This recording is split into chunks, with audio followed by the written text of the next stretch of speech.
Assalamualaikum warahmatullahi wabarakatuh. Perkenalkan, nama saya Iggy Dika Cinta Aradewi dengan NIM 122211750 dari kelas Manajemen 02 yang akan mengerjakan ujian akhir semester mata kuliah aplikasi komputer yang menugaskan untuk mereview dari tugas ke-7 hingga penugasan yang ke-11.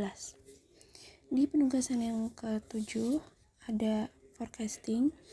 Forecasting atau peramalan merupakan metode untuk memprediksikan atau memperkirakan berbagai kejadian di masa mendatang berdasarkan data yang telah dikumpulkan sebelumnya.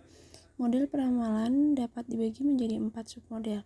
Model pertama menggunakan data masa lalu secara runtut waktu atau time series, misalnya data penjualan untuk memprediksi masa depan atau permintaan produk. Lalu model kedua adalah untuk situasi di mana satu variabel, misalnya permintaan, adalah fungsi dari satu atau lebih variabel lain atau variabel bebas yang disebut dengan regresi sederhana.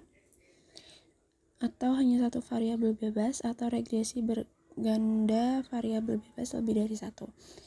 Lalu model ketiga yang memungkinkan kita untuk menciptakan perkiraan diberikan model regresi tertentu, dan model keempat yang memungkinkan kita untuk menghitung kesalahan diberikan tuntutan dan perakiraan dengan tujuan untuk menghitung metode-metode peramalan formal yang dapat digunakan dalam meramalan permintaan sebagai dasar bagi perencanaan dan pengambilan keputusan.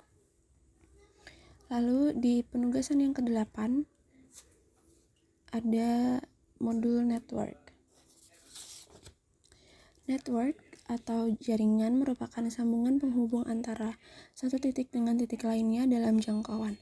Ada 3 macam network model, yaitu minimum spanning tree, maximal flow, dan shortest route. Yang pertama ada minimal spanning tree, yaitu menentukan jalur yang menghubungkan semua tempat atau poin dalam sebuah jaringan sehingga total jaraknya minimal. Misalnya digunakan untuk menentukan cara terbaik atau efisien untuk menghubungkan rumah-rumah dengan jaringan listrik atau pipa air. Lalu yang kedua ada maximal flow, yaitu menentukan jumlah aliran maksimal yang dapat dilayani sebuah jaringan. Misalnya digunakan untuk menghitung jumlah maksimal kendaraan yang dapat melalui sebuah jaringan jalan raya. Lalu yang ketiga ada shortest route, yaitu menentukan jalur atau rute terpendek dalam sebuah jaringan. Misalnya untuk menentukan jalur terpendek dari sebuah kota menuju kota lain melalui jaringan jalannya. Lalu yang selanjutnya ada penugasan yang ke-9, yaitu project management. Project management digunakan untuk memperkirakan jangka waktu proyek dan menentukan aktivitas proyek mana yang bersifat kritis. Manajemen proyek secara umum mencakup 3 fase, yaitu perencanaan, penjadwalan, pengawasan, dan pengendalian. Teknik yang paling umum digunakan adalah teknik telaah dan evaluasi program atau PERT, dan metode jalur kritis atau critical path model. Keduanya bisa dikatakan merupakan satu kesatuan. Lalu di selanjutnya ada penugasan yang ke-10, yaitu waiting line. Model ini digunakan untuk menciptakan model antrian yang menguntungkan bagi produsen atau meminimumkan biaya, dan sekaligus menguntungkan bagi konsumen atau mengurangi atau meminimumkan waktu menunggu bagi konsumen.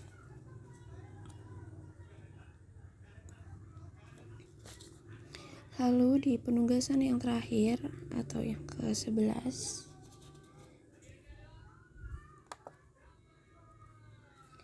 yaitu productivity dan quality control.